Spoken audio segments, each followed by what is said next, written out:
Good afternoon, Rosalind. How are you? Hey, Sylvan, I'm great. How are you doing? Excellent. So, I want to welcome everybody to our session of the laws of attraction, rekindling stakeholder love for sales. These are interesting times, and I want to make sure that everybody today gets a chance and gets to appreciate Rosalind Santa Elena, who's going to be my co host today. Rosalind, you've made a big change in your life recently. You just founded a new group. Tell us a bit about what's going on in your life. Yeah, thank you. So super excited to, announce as part of the RevOps Collective, we've just launched our own RevOps community. So really a community focused on RevOps for RevOps by RevOps. And selfishly, it's a place for me to be able to share my experience, but other RevOps leaders and professionals to come together and really focus on revenue operations growth. There's tons of great communities out there for tons of different kinds of learnings, but a smaller community really focused on elevating and accelerating your personal RevOps journey. So I'm super excited about it. Awesome. And by the way, my name is Sylvain Tremblay. I lead an emotional intelligence business unit within Uniphore. And I've been in the sales world just like you for a very, very long time. I've led field sales organization and virtual sales team. And today, the topic that we're going to be discussing, B2B sales has changed drastically. If you think about what's going on, our sales leader now want to become leaders of sales. Our customers, or 42% of B2B buyers, don't want to talk to a salesperson, right? This is an important stat. So it is really, really important that we figure out ways for sales and to rebuild and build back the bridge or the love between sales and the stakeholders of sales, whether it's on the customer side or on the business side. So that's going to be the topic of the hour. And I encourage everybody that's joining us to ask their questions in the chat room, because Rosalind and I are going to share some topics and discuss. And Rosalind, from your standpoint, what do you see some of the biggest challenges right now, like for our sellers and this entire sales environment? Yeah. There's so many things. I mean, sales is always such a complex industry and profession as it is. But I think it's even incredibly important now, or even tougher now, not just with the market volatility that we've all experienced, but also buyers, right? I think about myself as a buyer, and buyers are just so much more informed, right? We have information overload, right? We can access any information at any point in time through communities, through just through the network, looking at online, looking at different websites, and we have all this access to information, which makes us informed, but also makes us much more demanding, right? I think we expect this frictionless, seamless experience. And we want to engage sales. As you said, a lot of us don't want to talk to sales until we get to a certain point, right? But when we do talk to sales, we really want that, thought partner, right? We want somebody, I think buyers really want someone who is, not going to sell them a product or a service, but help them solve their challenges, right? Buyers want you to take away their pain, right? Really focus on their pain points and then help them see success, right? Help them achieve and really exceed their own targets and help them. So I think on top of that, I think buyers, not only want that experience and that thought partner and value, but they want to be met where and how and when they want to buy. Right. You think about us as consumers. Sometimes I want to buy in the middle of the night, right? I'll go online and do some shopping, or sometimes I want to go in person to the store, or just drive my car up and have them drop it in my trunk, right? And so I think there's so many ways for us to purchase that it makes it extremely complex for the seller, right? Because this means that sellers have to adapt their own approaches, their methodologies to really meet their buyers where they want to be met. And this is super challenging because as buyers, we're humans and we have a lot of different preferences. Yeah. Totally agree What? with you. And Rosalind, I think one of the dimension that we forget is there's a lot of noise in the system. All right, our buyers are Yeah. constantly bombarded. I remember a few years back was 7 to 9 touches to get a buyer's attention. Then it went to 14 to 21. I was in a conference in Boston before Christmas, and it was like now we're talking 28 to 34.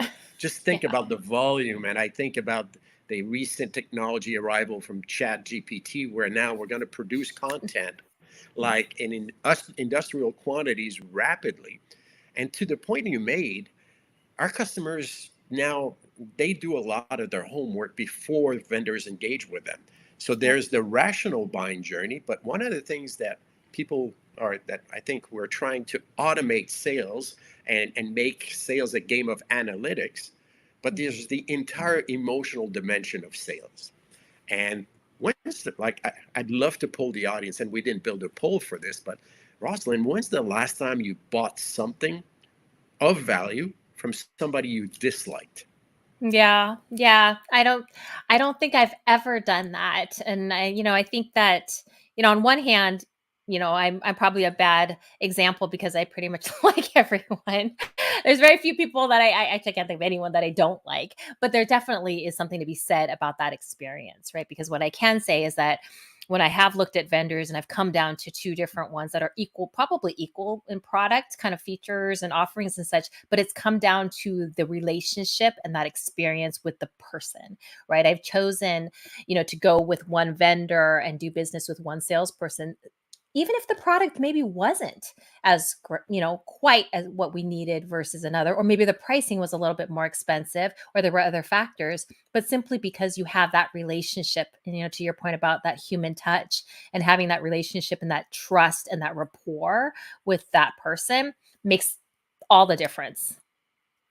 Makes the difference. And it's also that person's ability to meet the buyer where they are in their buying journey, both rationally and emotionally, but Yeah. also to be contextually relevant. The faster you build, I mean, the science proves it. The more a person feels understood, or a buyer committee feels that this company or this seller understands what our issues. They speak our language. They feel our pain. That is without a doubt. And there's recent studies that show that there's direct correlation between customer sentiment and their propensity to buy. So I wouldn't be surprised for us collectively to see that human aspect of sales becoming more and more of a competitive differentiator as we go in time. Yeah, 100%. I 100% agree. I think it's that human aspect, right? And being like people buy from people that they trust, right? And people that they like, they trust, and like to your point that they feel that they understand their perspective and where they're coming from, and then they see them as that trusted partner to be able to help them achieve their goals and see success. So, what would be one of your advices on um, how do sales become better at seeing the world from the eyes or the lens of their customers? Because right now, we virtual has become the preferred way of selling. We went like Yeah. I built a career meeting people, reading the room, but now the virtual world allows us to scale to meet a lot more customers faster, more a day. And I mean, there's tremendous benefit of selling remotely. But then how do you read the room? How do you pick up on, how what advice would you have for sellers to do their homework on their customers? What do you how do you see them getting better at that dimension?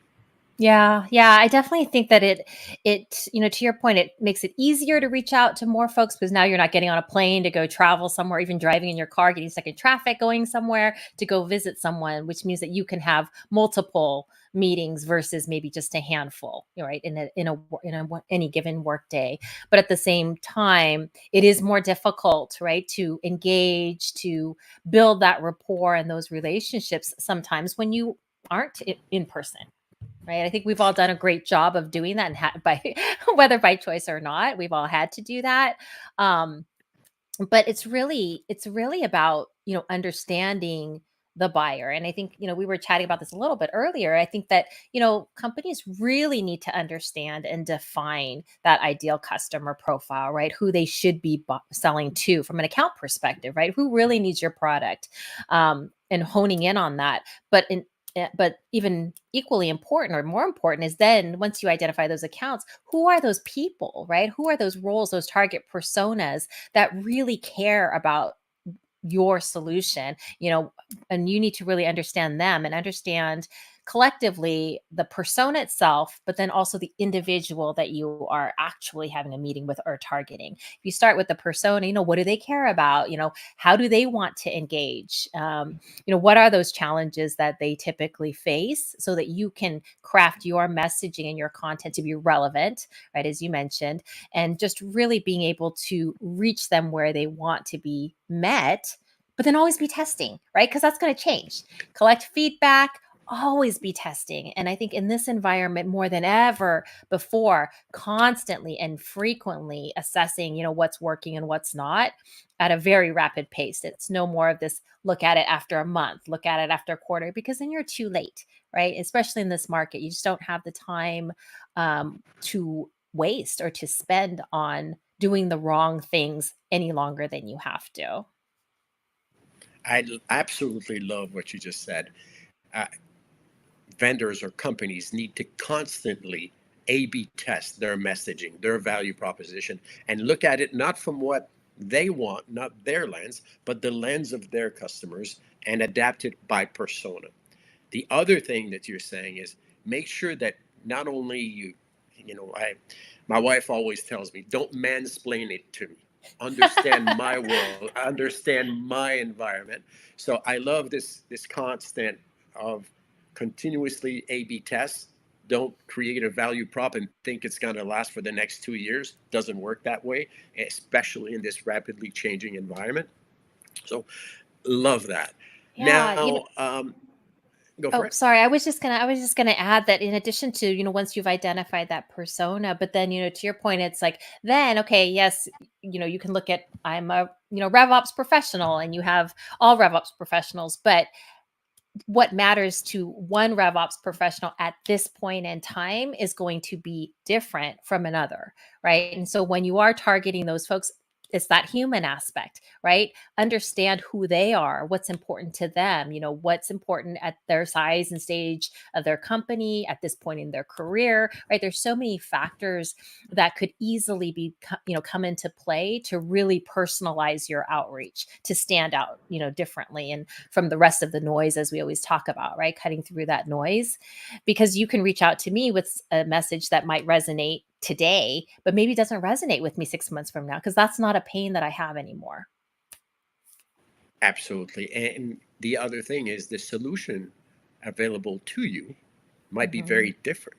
It's the problem or the potential market options that the customer may have versus your competitive environment. So you also need to be very in tune with the context of the customer themselves, but your competitive landscape as well. Yeah. Yep. So um, continuous. So we started, and I'm going to keep summarizing as we go forward. Say, meet Yeah. your customers where they are, both rationally and emotionally, on their buying journey. Then make sure you adapt your content constantly. A/B test your content based on your personas. Now, how how do you see that impacting your sales strategy? Right now, we've been locked in behind doors for a long time, for almost 2 years during COVID. Mhm. Right now, people have gone. Some companies have gone back to having feet on the streets. Some companies have said virtual is here to stay. Where do you stand on that, and how do you see these two environments commingle? Yeah, I think similar to folks kind of working in the office or working remote, I think we're going to see a lot more of a hybrid approach, right? Because now that we've seen how virtual can work in different environments, now it's that testing phase, right? To really understand what works for your industry and for your buyers, right? Again, going back to that kind of, where does your buyer want to be met? How do they want to be engaged? And that could be virtual, it could be in person, and again, it could be, just a hybrid of both. And I think that, companies really need to think about what works for their buyer. As you keep saying, I think you said it a couple times, which really resonates with me, is that from the customer lens. And one thing I think we didn't necessarily touch on specifically, but think about your customers. I mean, there's just a wealth of information there that I think a lot of organizations don't tap into enough, right? The folks that are actually with you, using your product, loving your product, right? And really getting that value, having conversations with them to learn, right? How do they want to engage? What do they see in the market? What do their counterparts see? What are they hearing from the competition? What are the challenges that they're facing? There's so many questions to ask. And what better source of information than someone who's already understood your value prop and is with you on your journey, to be able to talk to them and feed that back into all of your content and collateral and events and such. It's the point you just made is very near and dear to my heart, because there's tons of conversations taking place on mediums like we are today. Most companies are dealing, let's face it, even if you have feet on the street, still 63 to 67% of the B2B engagement will be done virtually, if not more. Gartner even says it's going to be north of 80% by 2025. But if you think about that, during the conversations that we're having, like today, or if we would be having, there's a multitude. John Chambers would always say, if you pay attention and you listen to your customers carefully, they will tell you their pain points. They will tell you what they need. You just have to pick up on the cues. All right. And this is where, and I'd be curious on your thoughts on that. How do you see technology helping companies and the sales organization be better and more agile at picking up those cues or that intelligence that often is missed in those conversations? Yeah, I mean, I think there's a lot of great technology out there that can really help pick up some of that, those conversations, the sentiment, right? A lot of those cues that when you're having a conversation from a human aspect, you can pick up sometimes easier in person, right? Because you can read more of the body language and you can kind of read the room a little bit better. But when you're having a conversation virtually, it is, and I know these studies talk about when you do a lot of virtual events or virtual meetings, how it's much more tiring than in person. And I've firsthand experienced that the first year of COVID and kind of being shelter in place was like, wow, I'm used to back meetings, but why am I so exhausted, at the end of the day when you do video calls? And it's because you're constantly trying to pick up those cues, right, that you normally cannot. As easily, right, in versus in person. And so I think that there's tons of technology, I think, that can help with some of that sentiment. But I think maybe even before we go there, I think a lot of to be able to leverage the data, right, and the technology to gather the data. I think that's a Yes. huge win, right? Because you're getting, and not just data like firmographic information or names and phone numbers and things like that, but getting the right data about the buying patterns, right? And what's happening. What are people, when they come to your website, what are they doing? What are they clicking on? What's resonating, right? And be able to really gather those insights to understand what your buyers are doing and, again, how they want to be met, right? To purchase, where they want to be met. And so a lot of that data comes from that testing, right? Whether it's your website, your events, your conversations, looking at deal cycles. There's so much great information there to extract. And because there's so much technology available to help you bubble up those insights and gather that information, you can leverage technology to do that versus this manual effort of having reps or people spend, hours of the day just gathering information. I mean, just being able to gather that behavior, look at using the technology to gather that information, and then looking at that and using that for your testing is incredibly powerful. And now with, like you said, the chat and the AI and all this, there's so much technology out there to be able to help remove as much of that art that we talk about and instill as much science. And then there's still the art aspect. And that's where some other technology can help with picking up those emotional cues and that sentiment. Um, and then coupled with training, obviously, for the sales team. I think all of us, and I'll speak in general, we're all tired of the spam cannon. And, Yes. and I think All right, how much more can we get? And with Chat GPT and all that, we will see a plethora of new ways that you're going to get bombarded with information that is going to start to look and feel a lot more personalized, but it's again Mhm. going to be automated. But to your point, there's a lot of technology from the digital customer acquisition process. Listen, like observe your customers online. All right, look at their where they're learning. I call them. I think the art is going to be start engaging with your customer during their learning journey, making sure your Mhm. message resonates with the personas that. So if you study your ICP, as I call it, well enough, make sure you understand your ICP. You're clear on who they are, what their pain points are, but also what their strategy is, what their industry is moving towards, so you can adapt your content so it's relevant. But then as you engage, make sure you understand how far they've been in that buying journey so you can Mhm. connect fast. I think the one of the things there's still an art to sales, and we often skip steps. Mhm. You just need to earn the like validate and earn the right to advance. I always told my sales organization, don't assume, validate and earn the right to move. But in today's world, you got to move rapidly. You got to stay in touch with that customer. They want to move. All right, move at my pace. Some corporations will be here, some will be there, some will be fast. But it's super important, like you said, use the right tools, the right messaging at the right time, and then Mhm. sales will be a lot more relevant, and you'll be seen. And I hate to use this cliche, but if you call yourself a trusted advisor, you better be relevant. You better add value to the conversation, to the engagement, because you will be relegated. And this is where the technology, the seller's role will be a lot more important. Leverage the technology to make you better. But when Mhm. you engage, make it count. And Rosalind, here's the part that is freakish in this is buyers will have completed 83% of their buying journey before the vendor engaged with them. But what is not spoken is of the remaining 17, they will only spend 5% with a given vendor during their buying journey. So think Mhm. about that. You got to meet your customer where they are. You've got to understand what they know, what they don't know. Position yourself against the competition, build rapport, build value, all this, and 5% of the sales journey. So, do you believe technology's got a role in helping sellers get better in delivering that Yeah. impact and that 5%?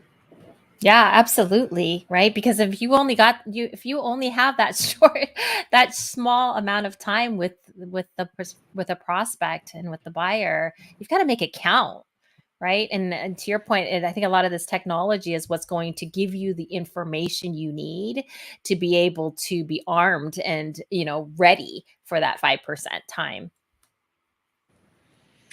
So, if you had advice for the revenue operations professional, because that's, it's easy for us to share our thoughts with the audience here, but if you had advice for RevOps, how do RevOps help sales rebuild that relationship or that value that they once had in a revenue generation process? Yeah, I think a lot of it is, when we talk about, technology, we've talked about kind of the insights and the data and the testing and all the steps along the entire customer life cycle, all of those touch points. That's where I think, revenue operations professionals can really drive a lot of value by ensuring that the team has the right data, they have the right insights, right? We're bubbling up the right information at the right time to the sales team to be able to continue to iterate and improve their sales process and sales methodologies, but also for marketing, right? To be able to really help marketing understand what content is working, what collateral is working, what's working at top of funnel to improve the resources and tools and messaging and all of the things that the sales team can leverage. In their sales cycle, but also the technology aspect, right? Tech is a huge part now of revenue operations responsibility. And so making sure that you have the right technology that to support your team and to support the customer. and being able to have that technology help to automate a lot of the information that otherwise would be manual. And that will allow the sales team more time to actually go out and sell and have conversations and do more of the deep thinking around, right, around some of this human aspect versus worrying about gathering information or what piece of content do I use? Who should I be talking to? Is this the right persona? Is this right person at the right company? And all of that infrastructure is where I think revenue operations, if done right, can really support the team so they can go do the things that a human has to go do, right? That can't be replaced by technology. Um, yeah, so I would definitely say there's a lot of touch points. When you think about even just technology, oftentimes I'm asked, what's the best tech stack? What's the ideal tech stack we should have, right? And of course, it depends, right, on your company and your selling motion and who you sell to. But one of the things that I always recommend is look at your customer journey, right, from top of funnel, whether just interest and when they become a prospect, when they become a customer, and then when they become a repeat customer, right? When they renew or expand with you in a SaaS world, if you look across the customer journey and map out your technology to the points of engagement with your customer, right? And again, always with that customer lens, thinking about how does my customer want to engage with me at the top of the funnel, right? Think about website or content, blogs, events, things like that. How do they want to be supported and contacted? And then you can build the technology to support that, right? And I think that's always looking at it through, as you mentioned, the customer lens is the most important kind of one piece of advice for everybody, whether you're in sales, marketing, customer success, finance, legal, whatever role you're in, always having that customer first perspective is so critical. I I I hosted a roundtable of executive yesterday, and that came up Mhm. because first, I mean, in today's world, like the tech stack can be like 100 different tools, and every sales leader, RevOps leader, sales enablement leader that I meet with, the last thing they want is yet another tool.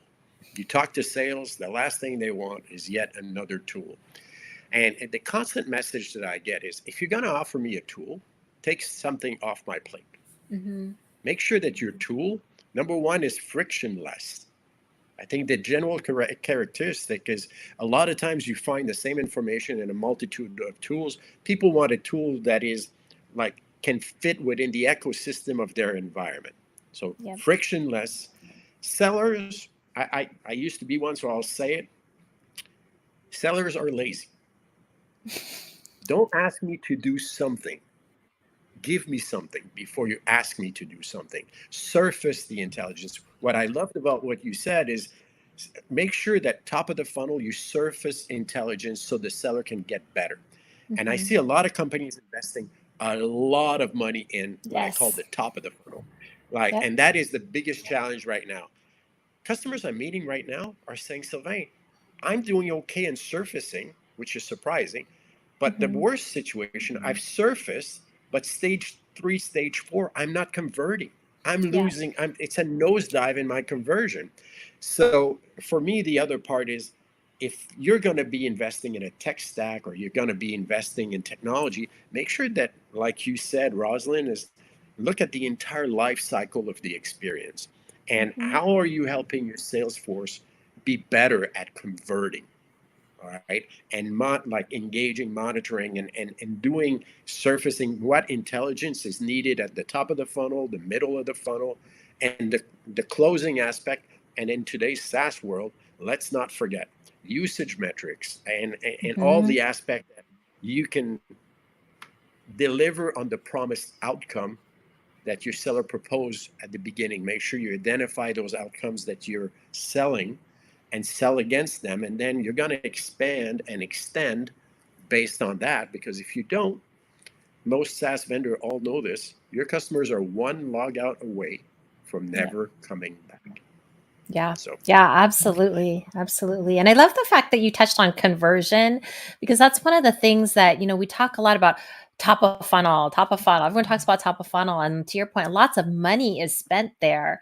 But it's about conversion, right? It's not about, the leaky bucket analogy, right? It's like you keep pouring stuff in, but if you have a leaky bucket, it's just all coming back out the other side. So it's all about conversion, and it's not just conversion from from a lead to an opportunity. It's about conversion, about not just closing a deal either, because in SaaS, I mean, the first time the customer signs, that's just the beginning of the journey, ultimately, yeah, hopefully, right, if you've done it right. And so conversion of a prospect to a customer, but also continuing to convert them in terms of growth, right, and being able to grow and expand within there, and which means that you have to arm your team with the right information and the right technology to be able to bubble up those insights and that information in an easy, as you said, frictionless way. And I think yeah. that's where we can really leverage technology. It's not about buying a shiny new tool, adding another thing to your tech stack that promises to do all these wonderful things.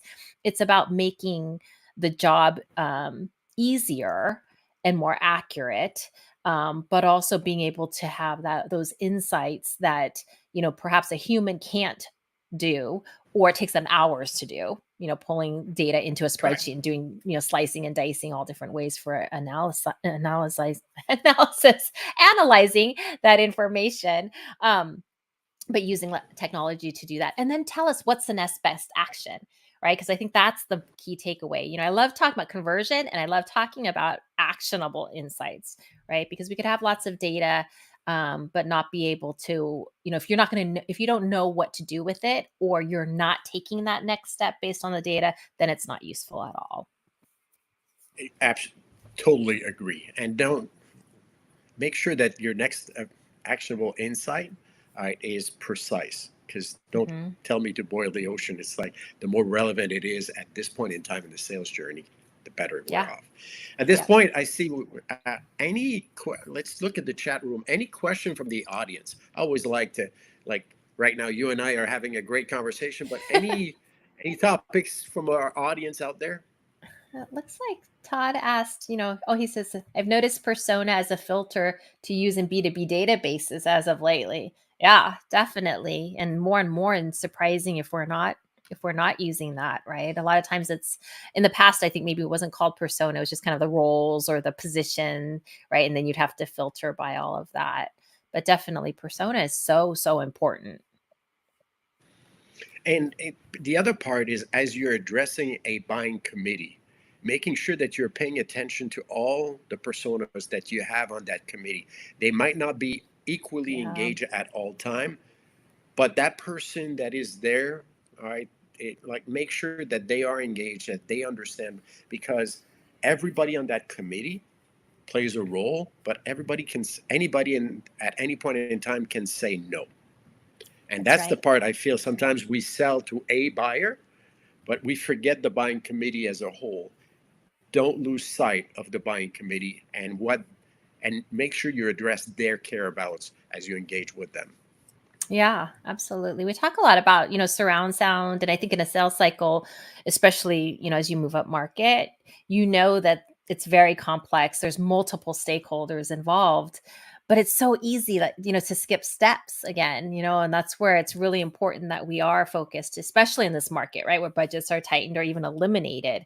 Now you've got to get to the CFO. You've got to get to, there's multiple folks that you need to basically win over and help them understand why this is important for their business and why they should care as well. And you make an interesting point. It's not only the personas like this, but the level of attention that they command. Like I would always say, like if you're dealing with the CFO of a $10 million company versus a 100 million versus a billion, your Hmm. talk track needs to be very different because you need to impact at least 5 to 10% of their business to get Hmm. their attention. If you're not, everybody's like super busy in today's world. Everybody acts a bit like a squirrel. All right, got this, got that. So your value prop needs to be bigger than just like hit their radar screen and make sure that you have an impact on their overall business. If not short term, not anything longer than medium term, because you won't get much attention. Yeah. From Yeah. your, go ahead, Oh, Rosalind. I was just Sorry. going to say one of the things that we talked a little bit about, and I don't know if I got your perspective on it, but I'd love to hear, kind of, especially given your background and sort of this EQ that we were talking about earlier, but around this Yep. customer sentiment and just around, you know, are there things that you've seen? And I think this would be helpful in this conversation. Are there things that you've seen that have really helped your sales team or others or your customer sales teams really hone in on that conversation, right? We talked about the 5% of engagement. Like, how do they do better? Like, do you have advice for that? I'd love to hear that, Yeah. actually. So it's on. I would say it's on probably three fronts. Number one, as we've talked at the beginning of this conversation, meeting your customer where they are in their buying journey. So Yeah. this is like, I call it read the room or read your virtual room. The faster you can understand and earn that right of it in advance. There's technology out there that does it in real time, measures your customers' engagement and sentiment from visual, tonal, and verbal, because a Hmm. lot of technology today looks at what you said but loses the context, doesn't have the Mm, human dimension. So that first part, so it helps the seller in real time adjust. Is my audience engaged? Are they positive? If not, adjust your message, re-engage your audience. It's really using the technology to augment your capacity as a seller, because when you're talking to the green dot, you need to make sure that everybody in that buying committee is yeah. engaged and positive. The reason why that is important is, number one, there's a direct correlation between customers' sentiment and their propensity to buy. Hmm. So as you go through your sales journey, you need to make sure, or the buyer's journey, you need to make sure your customers remain engaged and positive. And Hmm. if you get distractors, and I was on the phone with a former colleague of mine this morning, and she was saying, Sylvain, all this technology allows us to scale and do a lot of things. But the one thing I ask my sellers, if you feel that a customer gets negative or you lose them, if they're within a 90-minute window from your office, Hmm. jump in your car and go break bread. Mm, That human element today is still very present. So that's number one. Number two, it's about picking up the cues. And I talk a lot about the cues that that buying committee there, they all have their interests, and if you fail, as I said earlier, they all have a vote, and if you lose yeah. that vote, all right. And Salesforce did a study back at the end of 2019, beginning of 2020, where they identified that 70% of lost opportunities were associated to missed cues during the Mm, buying process. So the more you're informed about what the customer cares about, when they care about, so you meet them where they are, you capture their language. And number three is about the messaging, like you said. mm, The ability to always look at the customer and A/B test in real time, that is priceless, because you yeah. know what content resonates to which persona. And then you can also accelerate the onboarding of your sellers, because now you know what resonates, you know what Mm. message resonates with your industry, your vertical, your persona, and can adjust and get your sales force to be relevant and productive a lot faster. Does that Yeah, make I was sense? yeah, I love that. I love that. And I love the way you break it down too, because it's otherwise it's so complex, right? If I'm a new seller just coming in and trying to sell, there's so many things I need to think about, right? When I'm having this conversation. So being able to have, in the past we used to have, when we talk about CPQ and all of that, we talk about guided selling, and this is like real-time guided selling, right? But Yep. conversational and on the phone, because you just have such a short window to win over multiple people that come with different agendas. And again, there's so much noise out there and they're bombarded with so much information. So you really need to be laser focused on, cutting to the chase, getting to the point, making sure that what you're saying is resonating. And if it's not, as you mentioned, quickly pivot to something that will. And it's difficult. I, It's definitely something challenging. I love it. And for the record, it's not a one size fits all, Hmm. because guided selling, there are markets, there are segments, there are situations where guided selling makes a lot of sense. Hmm. But in complex B2B, multiple engagements, sales Yep. teams, guided selling to date, has been challenged, and I've Mhm. tried to force it on prior sales organization. It was not received well, Yeah. but there's a segment for that. And like I think any technology, it's don't peanut butter spread it. Make sure that you bring, especially when I look at sales enablement and rev ops, make sure it addresses your sales organization and their audience as well. That's right. That's right. Yeah. I love that. Love that. Cool. Let's look at our right hand side here. Any other questions here?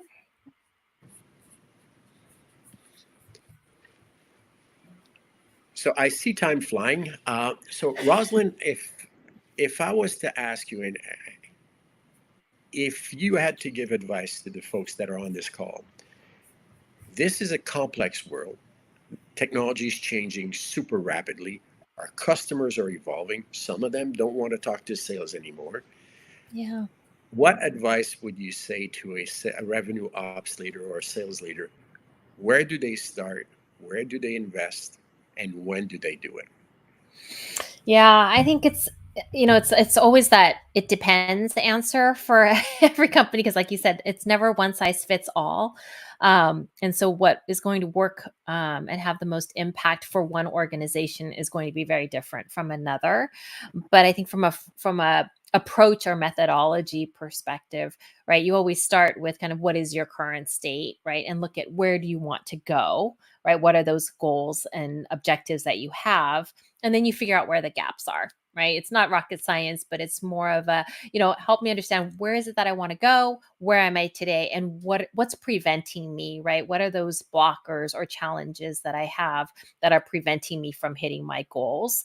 What are those pain points, right? What's causing the issues with me not being able to reach my goals, and then be able to prioritize from there in terms of what's going to have the biggest impact to helping me achieve those goals, and figure out, that's kind of your prioritization to go figure out, to go tackle those things first. And sometimes that answer, when you come down to where those biggest gaps are, sometimes it's process, a lot of times it's process, sometimes it's training or enablement, right, is an answer. A lot of times it's, rules of engagement, it's policies, it could be technology to help, if things are running, if you have a really good process, that's where I think technology helps to optimize and accelerate, right, what you're doing, because that's where you get the automation, you get integration, you save time, you get those insights that, again, humans may not be able to bubble up as quickly. And so I think there's lots of different answers to be able to solve your problems. But it really depends on what is your biggest gap that's going to bring you the biggest outcome and biggest impact to you reaching your goals, and then hone in there, right, and focus in on that. I would applaud that, and I will double down on one thing you said. Technology will not fix a bad process. That's right. You need to start with your buying journey or your sales. I would say start with your buying journey, understand your market, understand the process. But the one thing that I would add to what you said, is don't wait. Yeah. Start now. I've seen customers wait and wait and wait, and now they get caught. And if they wait, uh, they lose the opportunity to pivot and Hmm. capture the market, and then they find themselves in a losing situation. So at this point, if we Yeah. have no question, I'd love to wrap it up. Any closing comments, Rosalind, before we let our audience go? No, I just think that, I mean, thank you for the time and the conversation. I thought it was great, and just being able to kind of share, because I do think it's a very, very challenging time for sales right now. Because again, buyers are so informed and so demanding. So I think but good news is there's a lot of great, resources and great approaches to go help our sellers be better at engaging their prospects and building those relationships. So yeah, thank you for the time. Love it. Rosalind, a big thank you. Thank you to the people that joined us. And if I do a quick recap, we started by there's a lot of noise. We need to meet our customers where they are on their buying journey, both emotionally and both rationally and emotionally. Number two, we talked about always be testing your content, A/B test, A/B test, A/B test. Uh, have the right tools make sure that you are measuring and quantifying. And it's not about having more tools, it's having the right ones and making sure they surface the intelligence to your sellers. Yeah. And last but not least, start with the process. Don't jump in it. Technology doesn't fix a bad process. So a big That's thank right. you. Thanks for your Thank time. you. Thanks, everybody. And we'll see you soon. Appreciate it.